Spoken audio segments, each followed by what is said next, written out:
ರಾಮಾಯಣವು ಭಾರತದ ಅತ್ಯಂತ ಪ್ರಾಚೀನ ಮತ್ತು ಪವಿತ್ರ ಮಹಾಕಾವ್ಯಗಳಲ್ಲಿ ಒಂದಾಗಿದೆ. ಇದನ್ನು ರಾಮಾಯಣ ರಚಿಸಿದ್ದಾರೆ. ಇದರಲ್ಲಿ ಸುಮಾರು 24,000 ಶ್ಲೋಕಗಳು, 7 ಕಾಂಡಗಳು ಮತ್ತು ಸುಮಾರು 500ಕ್ಕೂ ಹೆಚ್ಚು ಅಧ್ಯಾಯಗಳಿವೆ. ರಾಮಾಯಣದ ಮುಖ್ಯ ಕಥೆ. ರಾಮಾಯಣವು ಶ್ರೀರಾಮನ ಜೀವನ, ಅವರ ಆದರ್ಶಗಳು, ಧರ್ಮ ಪಾಲನೆ, ಸೀತಾದೇವಿಯ ಮೇಲಿನ ಪ್ರೀತಿ, ಹನುಮಂತನ ಭಕ್ತಿ ಮತ್ತು ರಾವಣನ ಸಂಹಾರದ ಕಥೆಯನ್ನು ವಿವರಿಸುತ್ತದೆ. ಬಾಲಕಾಂಡ. ಅಯೋಧ್ಯೆಯ ರಾಜ ದಶರಥ ಅವರಿಗೆ 3 ರಾಣಿಯರು: ಕೌಸಲ್ಯ, ಕೈಕೇಯಿ, ಸುಮಿತ್ರೆ. 4 ಪುತ್ರರು ಜನಿಸುತ್ತಾರೆ: ಶ್ರೀರಾಮ, ಭರತ, ಲಕ್ಷ್ಮಣ, ಶತ್ರುಘ್ನ. ಶ್ರೀರಾಮರು ವಿಶ್ವಾಮಿತ್ರ ಅವರೊಂದಿಗೆ ಯಜ್ಞರಕ್ಷಣೆ ಮಾಡುತ್ತಾರೆ. ಸೀತೆ ಸ್ವಯಂವರದಲ್ಲಿ ಶಿವನ ಬಿಲ್ಲನ್ನು ಮುರಿದು ಸೀತೆಯನ್ನು ವಿವಾಹವಾಗುತ್ತಾರೆ. ಅಯೋಧ್ಯ ಕಾಂಡ.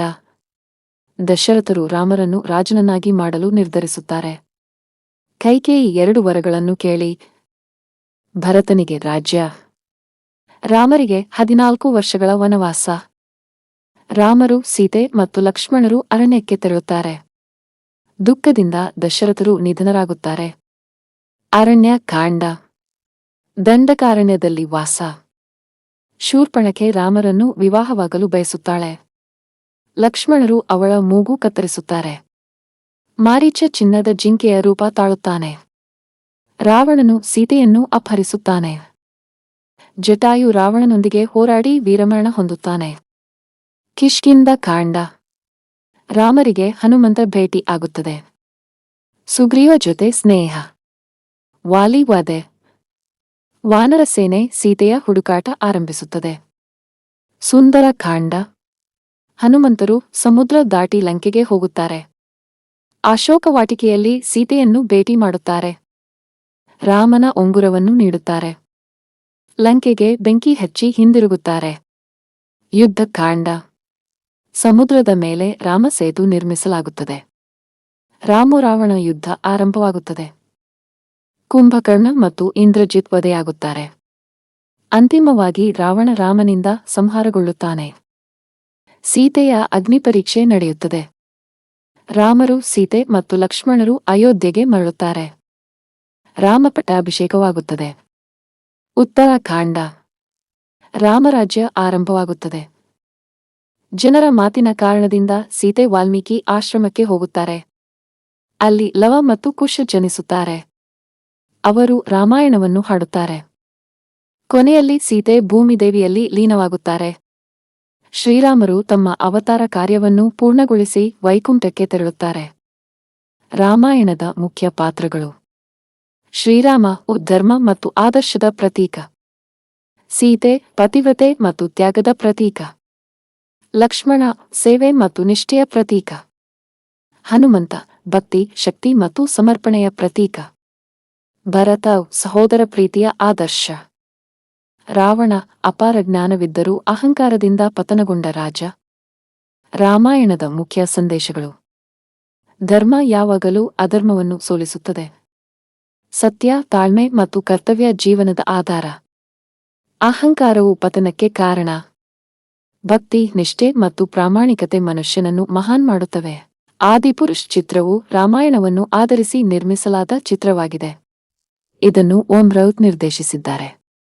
ಚಿತ್ರದಲ್ಲಿ ಪ್ರಮುಖ ಪಾತ್ರಗಳು: ಪ್ರಭಾಸ್ ರಾಘವ ಶ್ರೀರಾಮ, ಕೃತಿ ಸನೋನ್ ಜಾನಕಿ ಸೀತೆ, ಸೈಫ್ ಅಲಿ ಖಾನ್ ಲಂಕೇಶ್ ರಾವಣ, ಸನ್ನಿ ಸಿಂಗ್ ಶೇಷ ಲಕ್ಷ್ಮಣ, ದೇವದತ್ತ ನಾಗೆ ಬಜರಂಗ ಹನುಮಂತ.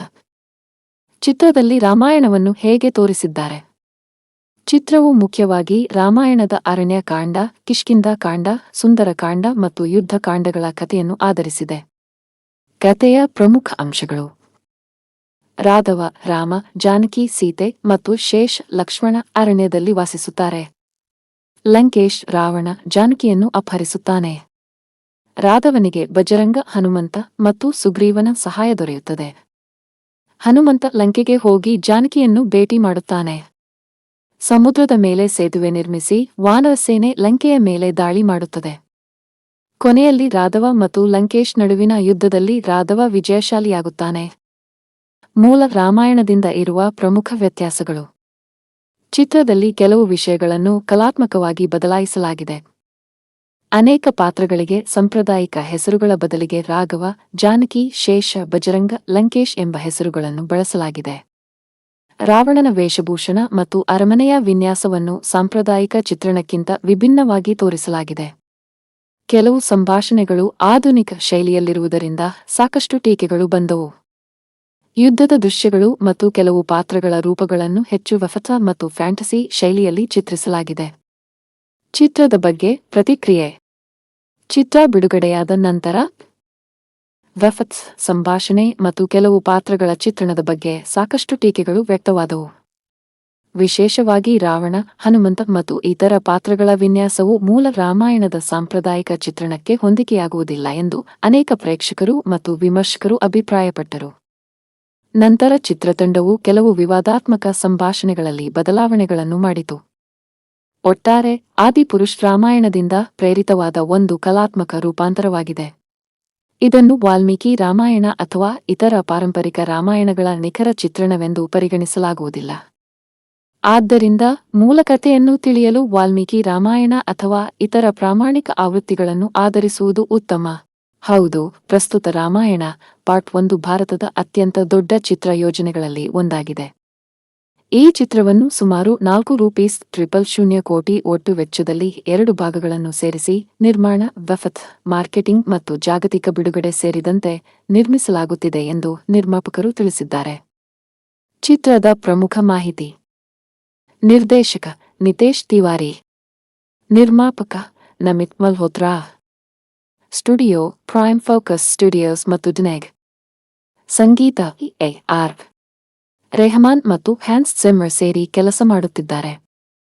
ಪ್ರಮುಖ ಕಲಾವಿದರು: ರಣಬೀರ್ ಕಪೂರ್ ಶ್ರೀರಾಮ, ಸಾಯಿ ಪಲ್ಲವಿ ಸೀತೆ, ಯಶ್ ರಾವಣ, ಸನ್ನಿ ಡಿಯೋಲ್ ಹನುಮಂತ, ರವಿ ದುಬೆ ಲಕ್ಷ್ಮಣ.